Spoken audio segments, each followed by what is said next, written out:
As Barbie continues to break box office records and people are continuing to don their pink, we are having a conversation today with production designer Sarah Greenwood and set decorator Katie Spencer on the making of Barbie. Here we go, Barbie day one. So take us through. I mean, I'm sure this has probably been the most colorful and energetic set that you had to come up with in your careers, because I know that you've gone through some incredible set designs and some Oscar-nominated set designs. But tell us about Barbie Land and making it. You go, Sarah. It was like nothing else. It was like nothing else, actually. It is kind of interestingly, it might feel polar opposite from everything that we've ever done before, but in fact, you know, one of the things that Greta kind of first thought about when she was thinking of us to do it was the fact that it's world building, and that's kind of what we do. But we world build not in a massive kind of Marvel sort of way, but in a kind of very detailed and kind of observed sort of way. And that's what Greta wanted for Barbie Land. You know? and it's interesting because we always come from character, you know, and script, and of course Greta's script was just phenomenal. And the interesting thing about, you know, Barbie being the sort of the heroine of the piece is that she has no narrative apart from if you play with her. You know, you're not going to go to a book, you give her the narrative. And then there is Greta's amazing script and Margot's just so nuanced performance, and well, it really came from that, didn't it? Hey Barbie. Yeah. Can I come to your house tonight? Sure. I don't have anything big planned, just a giant blowout party with all the Barbies and planned choreography and a bespoke song. You should stop by. And we're talking with production designer Sarah Greenwood and set decorator Katie Spencer. And I must say that just watching the sets as a child who grew up playing with Barbie all her life, this must have been kind of like a dream come true for you, because you're actually creating Barbie Land. And so many children who played with Barbie always dreamt of visiting Barbie Land. So what was the inspiration like for you to create this land that really didn't exist? And interestingly, didn't exist, you know, but didn't exist for us, certainly, because in fact, to be completely honest, we didn't play with Barbies. We never had Barbies, you know, so our initiation was the script and this film, you know, and when we bought our first dream house, which we had in the office, and we played with it, we did. And that was like that was a real eye-opener. And you know, we now have the best Barbie ever. We really do. So you never played with Barbies, so the first thing you did when you found out that you were going to create the set designs and decorate the set was you went out and bought a Barbie dream house? Was it? Well, yes, and also a lot else. There was loads of conversations with Greta, and then we thought, okay, we must get the dream house. So you know, we did a lot of research. There's an amazing book out now, actually, all about the dream houses, but that came out after we worked on the film. So we did a lot of research into all the different types of dream houses through the periods, you know, starting from the 60s, but they had that beautiful cardboard cutout one, which was very charming, right up to present day, where, you know, it's this very it's big, it's enormous, actually, off the floor. It's about kind of 3-4 foot high, and you know, and we put it together, put it in the office, and literally in playing with it and putting our Barbies in that dream house, you kind of you want to work out that things aren't quite what they seem. You know, the scale is kind of off. You know, the fact that it's she puts her hand up and she can touch the ceiling. Well, we know that you don't do that generally in houses. So we actually worked it out that the dream house is 23% smaller than the person, and same goes for the car, and same goes for all the elements that we put in it. And then it was kind of refining. It was what we had to do was refine what we thought, you know, about the dream house was. We weren't recreating the Mattel dream house. We were creating our dream house for the film, which was in fact different, but it feels like we caught the essence of it, because everybody who came on set goes, oh my God, I had a dream house just like that. Right. And therefore, you know, you feel like you did. That it was successful in that sense. But and also, you know, the whole thing of making it like a toy, making it feel like a toy. So it was kind of the absence of things as well. And it's like Greta said, so we take the audience on this journey. We will do things that are out, like the hairbrush at the beginning, which is out of scale. You know, we just do that sort of thing a couple of times, and then the audience will believe, and it's like that Brechtian thing, and that's very clever. I think it's a clever idea. So I mean, there were massive conversations, you know, in the, you know, when we first read the script and with Greta, when, you know, we had these kind of once weekly, twice weekly Zoom calls with Greta talking about it and talking about what it is that makes a doll and a toy a toy. And it's kind of like there's a massive philosophical conversations that we were having about Barbie and Barbie Land. Do you guys ever think about dying?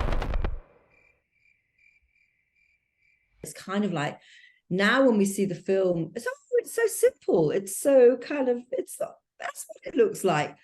Actually, to be truthful, to arrive at the simplicity of what we arrived at was very difficult. You know, I know that sounds mad, you know, but we had to set ourselves rules.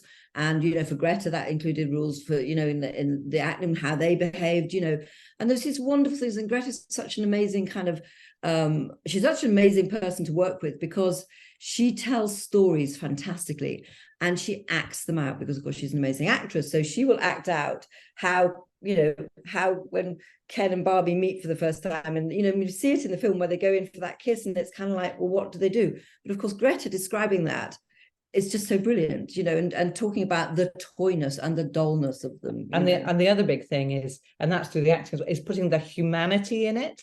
You know, so you go from the perfect day and then everything starts to go wrong and it goes all the way through to Kendom and then back to the resolution at the end. And that's, you know, the humanity. And I think it's really quite a moving story as well. I want to know what was some of the inspiration you had, because the sets were very different from when it came to the architecture of what Barbie looked like, or Barbie Land looked like, as in the homes, to you got Weird Barbie's home as well. What was the inspiration for that? And then the beach. I mean, there was so much attention to detail. I'm wondering, what was your favorite? What was your favorite to create? I mean, it's interesting, you know, once we kind of figured out what the rules were, you know, so in Barbie Land, it's like a hermetically sealed box. And, you know, there's no air, there's no water, there's no electricity, there's no death, there's no black, there's no white, there's no crow, you know, there's all sorts of rules of the game. Which applied to us all, you know, costume and to Greta and the actors and things. So once we knew what those were, and it's great, you know, when you have parameters to work within, it's fantastic. So you know that you're in this hermetically sealed box and you're creating this world. And, you know, it's we're looking at references from the, you know, from 50s, 60s, 70s, you know, we're cherry picking which bits we want to take on.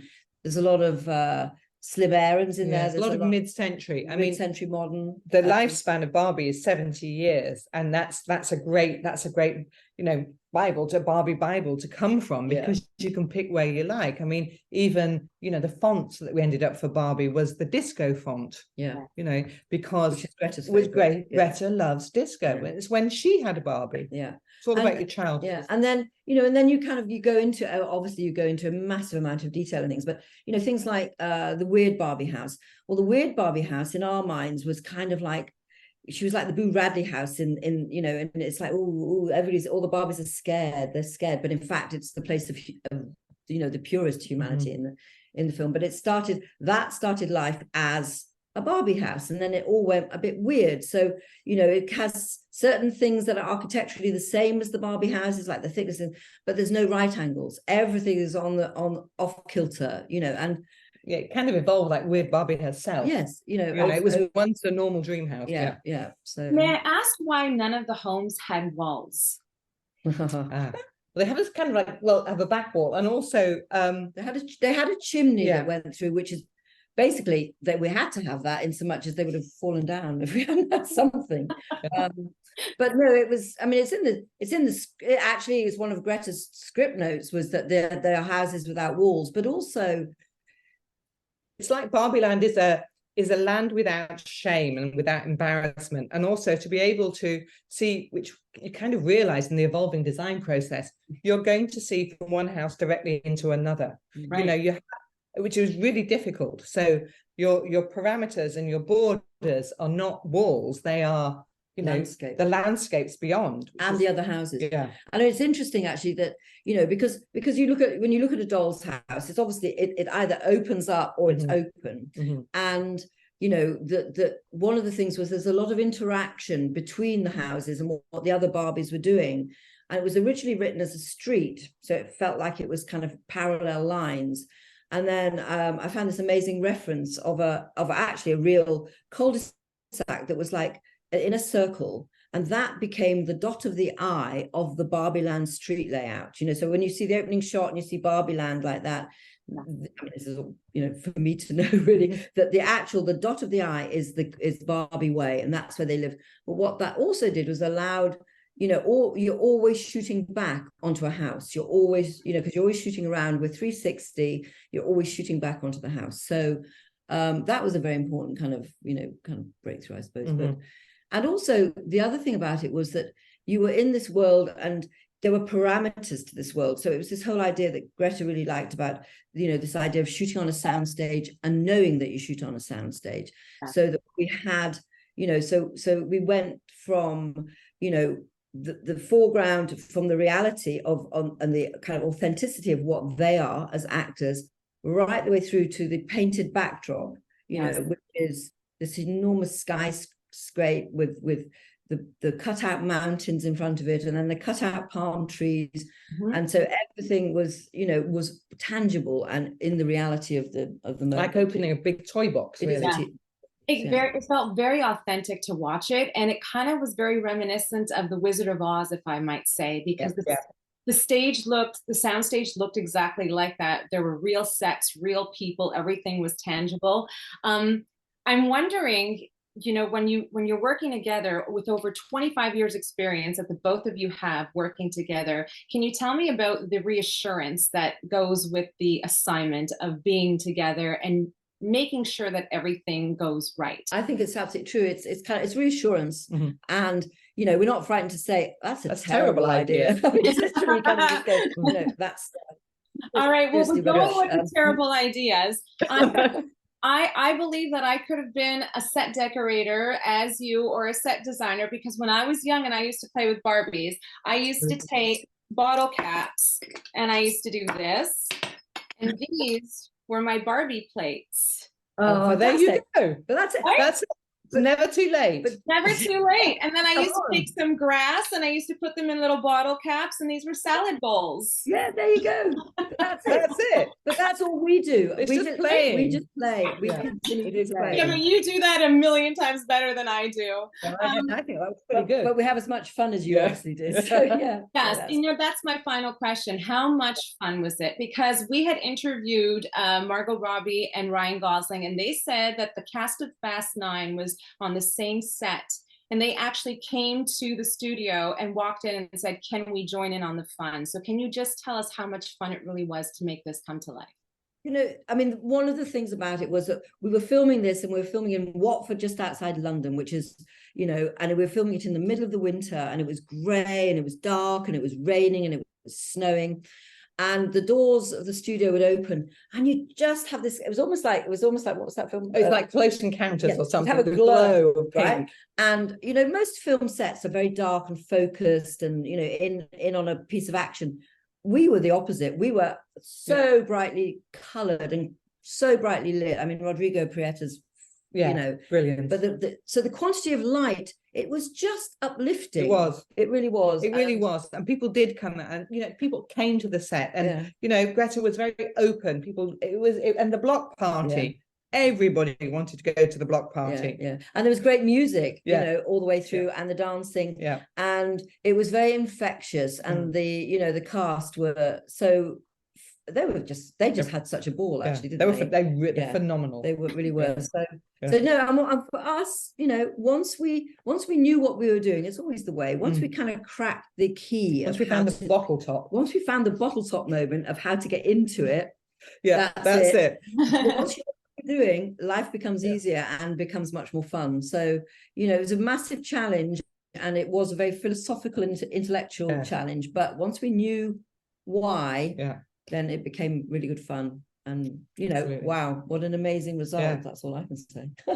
Yes, it's continuing to break box office records, and I will be wearing my pink all the way to awards season. Thank you so much. That's Congratulations on making this little girl's dream come true by watching the Barbie Thank movie. you. Brilliant. Thank you so much. Okay. This has Thank been you. an incredible conversation with production designer Sarah Greenwood and set decorator Katie Spencer on the making of Barbie movie. Thank you so much, ladies. Thank Thank you. you. Take care. Thank Bye-bye. you. Bye.